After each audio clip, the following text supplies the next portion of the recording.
These two cables are from a company called Silkland, and they are fairly inexpensive and they're brand new, and I would like to test them for you. So if you're curious to know what this cable can do and what this one can do and how I'm going to test these cables today, well, keep watching because you're watching Blue Collar Guy. No membership fees, no Patreon, no donations, no paid sponsorships, no paid affiliate links, and free content. Okay, we're back. So today we're going to test the HDMI cable from Silkland. This is an 8K60. I'm going to check out the continuity. I'm going to plug it in, see how it fits, what the fit and finish is on this cable. And then if this cable turns out to be a really good cable, I'm going to use it as a permanent cable in my studio setup. That's right. I'm going to hook it up to my secondary camera because right now I have a cable that may or may not be working out too good because over time they can degrade, they can become non-functional, the little pin connectors can get worn out, that kind of thing. So we're going to check this one out and see how well it does, and I'm going to see if I recommend it. Is it worth the money, that sort of thing. And this one here is their USB-C cable. Now this has got a high data transfer rate. Also, it can do triple 4K at 144 hertz, so you can use it as a display cable as well. And it's got 240 watt charging on the cable, so that means that you can pump out 240 watts through it and it should be okay for that. Let's go to the downward shot and take these things out of the bag and see what you get in the bag. Okay, so we're going to start with the Silkland high-speed HDMI cable. This is an 8K60 cable, and just to let you know, always look for this little hologram on the front because that lets you know that it came from this company and that it's a certified cable, because there's a lot of clones out there and a lot of knockoffs, so you got to be very careful of that. Now, the other thing I want to look at too is on the back here, because it does say that it is HDMI 2.1, and I'm just going to zoom in on this a bit. I got to grab my, okay, let's just zoom in on this here. Okay, so it is an HDMI 2.1 cable. This is a 2-meter cable, so that's about 6 feet for all of you who like things in feet.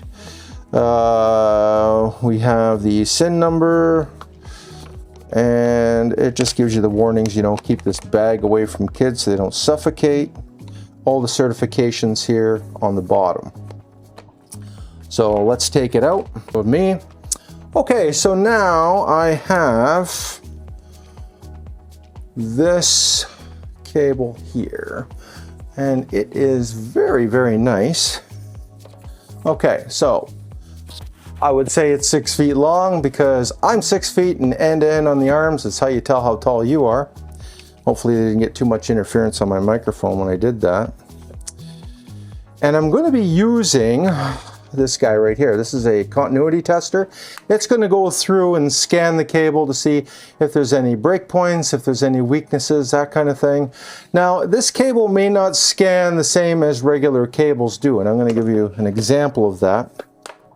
So I also brought an extension. This is an extension I bought myself, and it is a 4K cable, just so that you know, because they come in different grades. If you're not sure, I would recommend getting one that's overrated.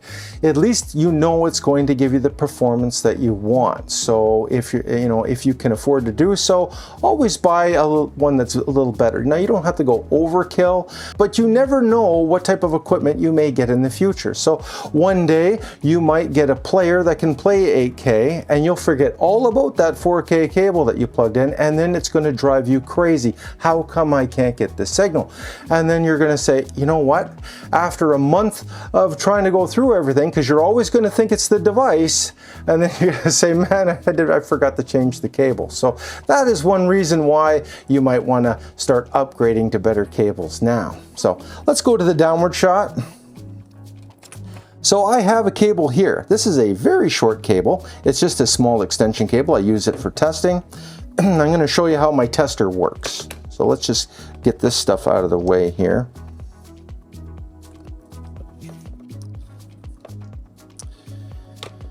So how this works is you can either have it attached like this, or you can take it off. You put one end here and one end here. This one takes mini HDMI. It doesn't take micro, but it also takes regular full-size HDMI.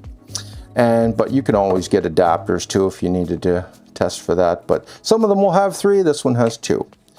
Okay, so we will check out this. All right. Yeah, it fits nice, eh? Good experiment. Then you power it on, and then it's going to scan. See how it's scanning? Scanning all the pin connectors. Now, it's important to do the scanning, and the reason why is I want to make sure that pin number 1 here matches up to pin number 1 here instead of pin number 2.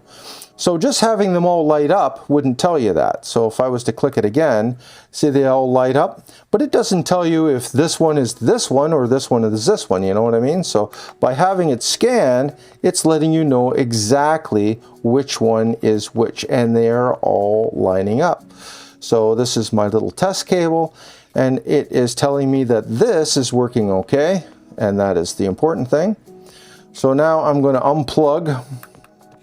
I'm going to unplug this one, and then I'm going to plug in the HDMI cable from Silkland.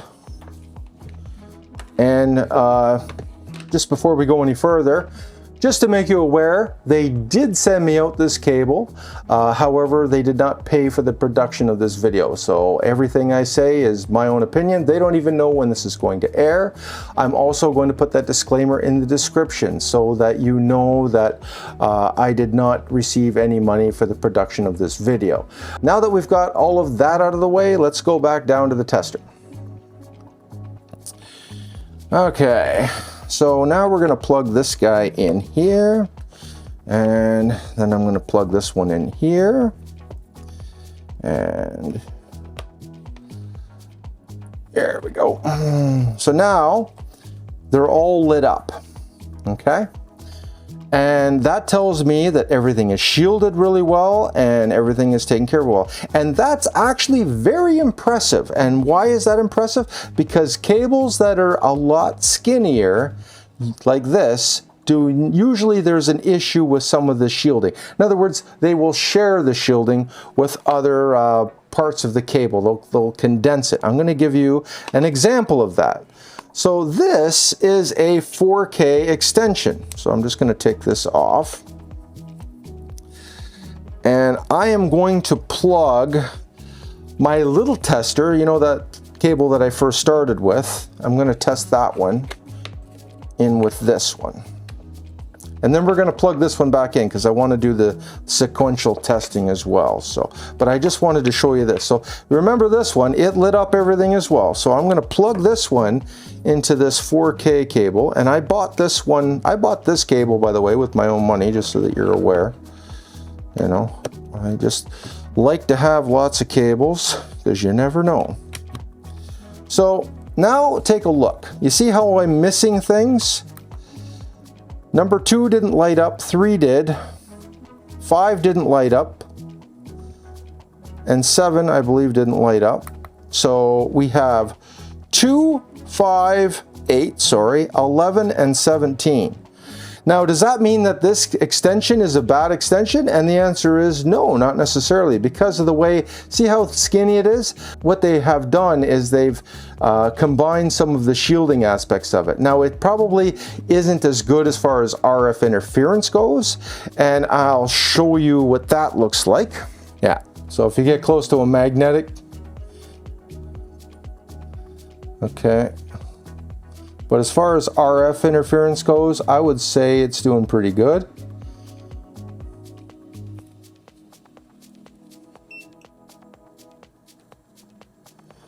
Okay, so we're not getting any beeps, so we're not getting a lot. If I over here, see, hear the noise.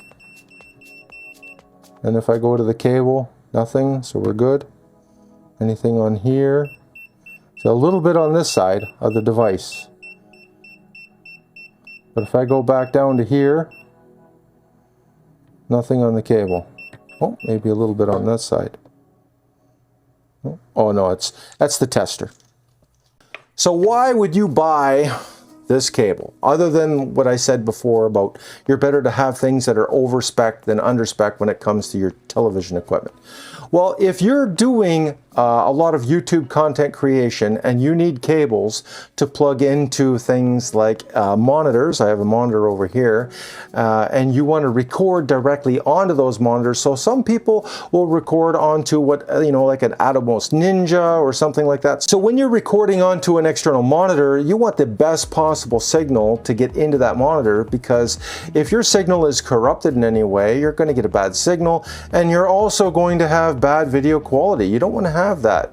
A cable could actually make or break your video production. So even though it seems like a small thing to look at, it can solve big problems. And it's always good to test your equipment every now and then just to make sure that everything still runs smoothly, because over time we tend to forget about those old cables, and it's time to upgrade and refresh all those cables. And yes, it's a pain, but it's a necessary pain if we want to keep our productions moving smoothly. This camera right here, it has been giving me some trouble from time to time. I noticed that it was cutting in and out, and I don't know if it was the cable or maybe it was just coming loose out of the connection on the video switcher. So we're going to disconnect it. So I'm going to disconnect this cable now, and I'm going to replace it with the better one. So I was having some real issues with that cable. It was cutting in and out, but I kept putting it off and putting it off, because we all do that. But now that I have this cable, I do believe it's going to stay right here, because my secondary camera is very important. I need it to be reliable. So it's important to me that I have a high quality item there. And when I tested this cable, it passed all of my tests, and I feel confident that it can now live here. So thank you very much to Silkland for sending out that cable. Just to be honest with you, I probably would have bought one anyway, and because I do like your stuff, and I do own some of Silkland's cables, just so that you're aware. I do buy their stuff. And just to let you know a little bit more about what's coming in the future, this camera is going to be replaced probably from a similar camera from the same company, but an upgraded camera. So I'm kind of getting ready for that too. So just a hint, if you want to see what that's going to look like, well, you're going to hit that notification bell, and then we'll see. So, but anyways, that's what this picture quality looks like, and it looks pretty good. So I'm going to go back and forth between that one and this one, and here we go, and here we go. So there we go. So I think pretty good. Now I'm replacing this whole camera, so just keep that in mind. And but I'm keeping the same cable. All right. Okay, beautiful. So now that we've got that out of the way, turn that there. It's important that I keep everything in there. Okay, and that's what we have. Perfect. All right, so let's move on to the other cable. Okay, so now that we've done our testing, I've shown you that the cable works, and it works really, really well. Let's move on to the USB cable, because I have a different tester for this one, and I'm curious to know what the data transfer rate is and things like that on my tester, what my tester actually shows on this. So let's check out this one. And now they do have a way of unsealing that, but I prefer just to cut it open myself.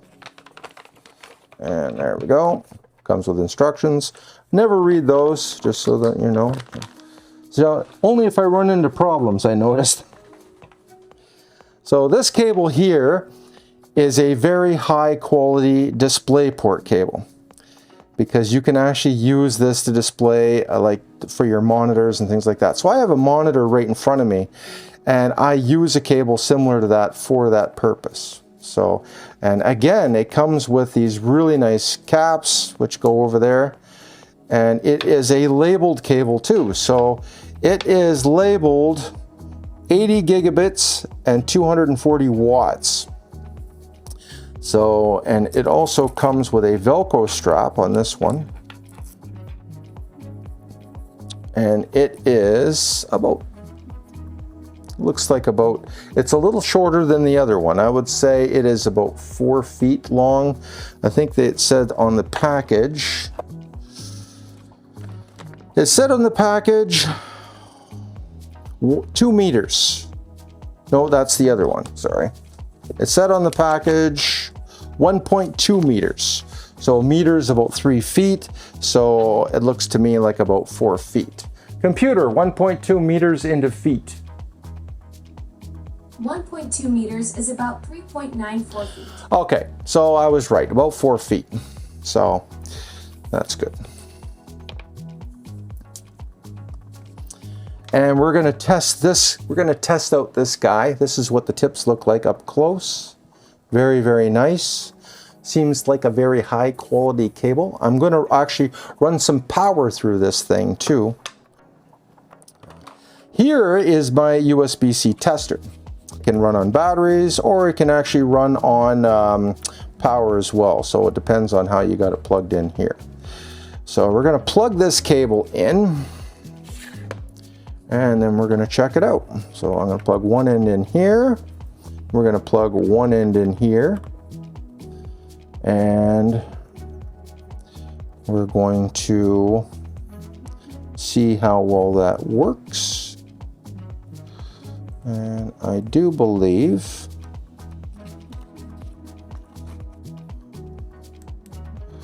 okay. So this cable here has got almost everything lit up except for A7 and A6. Okay, so that would be D1 and D2.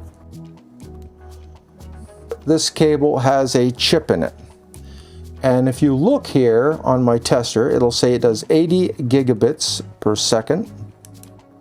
It says 80 gigabits. It's a USB Gen 4 cable. Latency is 10 nanoseconds. It's a TBT5 cable, passive. And there's the vendor name, and what else do we got here? So this is a USB. So this is a USB 4.0 cable, and it does up to TBT5. So that's the transmission rate. And then we've also got, you know, it tells you here that what it can do for power delivery as well. So just to keep the glare off of there. And here is the pin connectors. So I have 2 pin connectors that are not activated. So I'm not too sure why. Some of them, every one of them will be full, but this one here is missing the 2. But I think that these are probably redundant and they're not necessary for this application, because over here we also have D- and D+ on that side. So flip this over, then they move from here to here. Okay, so that does change a few things. Let me try something here. Let me try something. Okay. Does that change anything? Okay. There.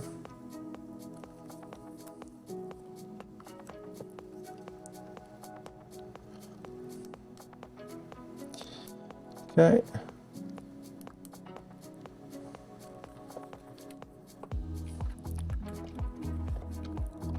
Okay, so depending on what side you have this on, it's either going to affect those or those, so I guess you don't need them all. Okay, so I have another tester that I want to use on it. It's an older tester, but it's also going to confirm what the first one said. It's not as fancy. And here we go. So you see all the lights are lit up? That's a good sign. Whenever you see all the lights lit up, that means that everything is good.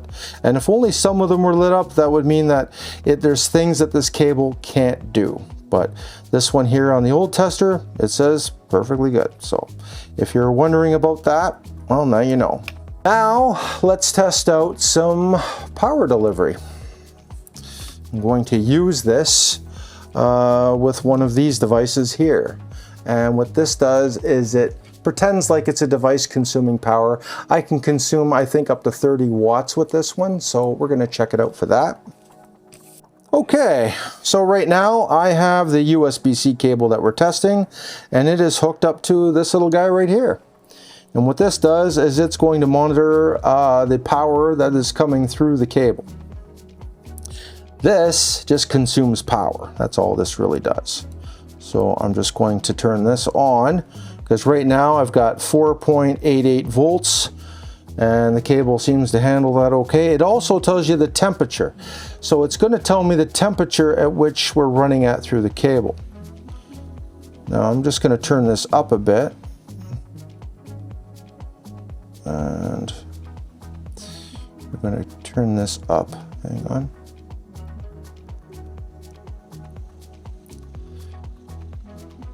There's 10.39 watts at pretty good temperatures.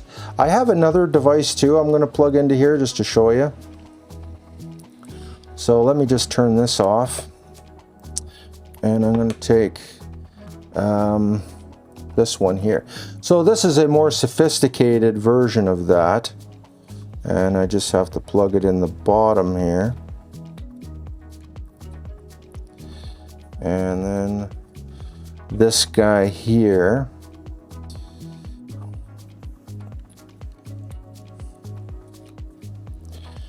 Okay, so I've got this guy here. Yeah, that's what I wanted to see. And this guy, yeah, so I'm looking for abnormalities on here to see if there's any abnormalities going through the cable. I don't see anything. And I'm checking to see what we have here.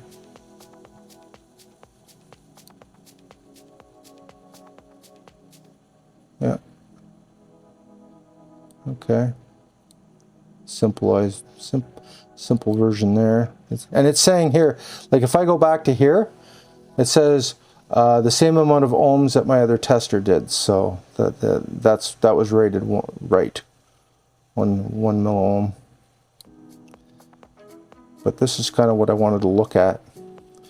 So if I turn this up or down, there we go. We're putting a little bit of stress on it now. You look through there, up to 2 amps, almost 3 amps. Okay, let's get up to, let's do a little bit more. 4 amps.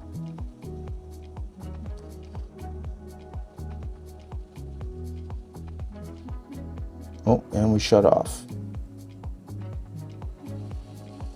So that means we're a little bit too on the, see, and there's your chart there. That's on the power supply, by the way.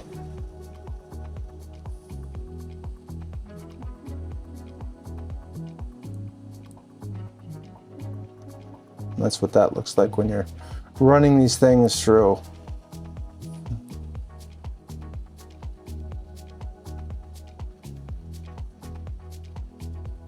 Okay.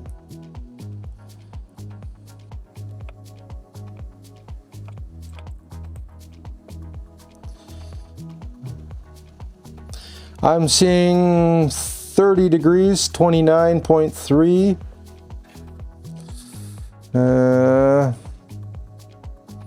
27, 28, that's pretty good.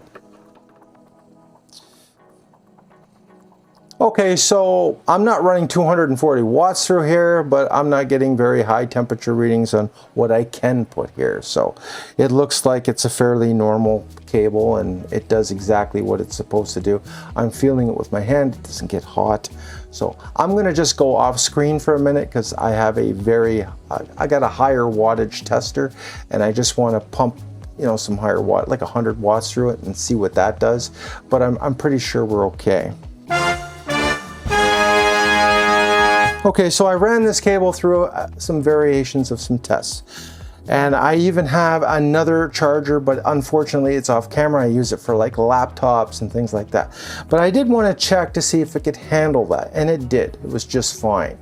It also didn't get very hot at all. Okay, so who is this cable for? Well, it's for anybody that has sophisticated devices that may need a lot of power.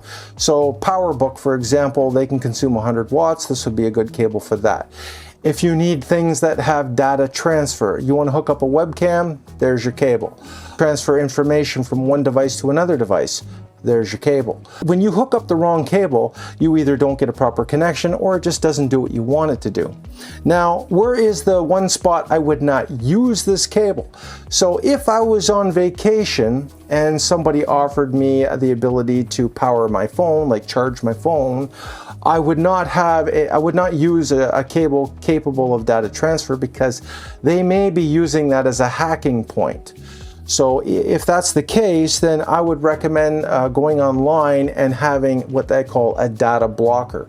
And then you would simply buy this cable, you would put the data blocker on the end of it, and then you would use it. But if you don't have a data blocker, try to get a cable that only does power delivery only. It's not going to have any data transfer capability at all. So that's the only time I would not use a cable like this, is if I wanted to impede data transfers. So I would really like to thank Silkland for sending me out these two cables. They're very high quality cables and I would recommend them both. So on that note, take care, be safe at work, and I will see you at the next video. Bye.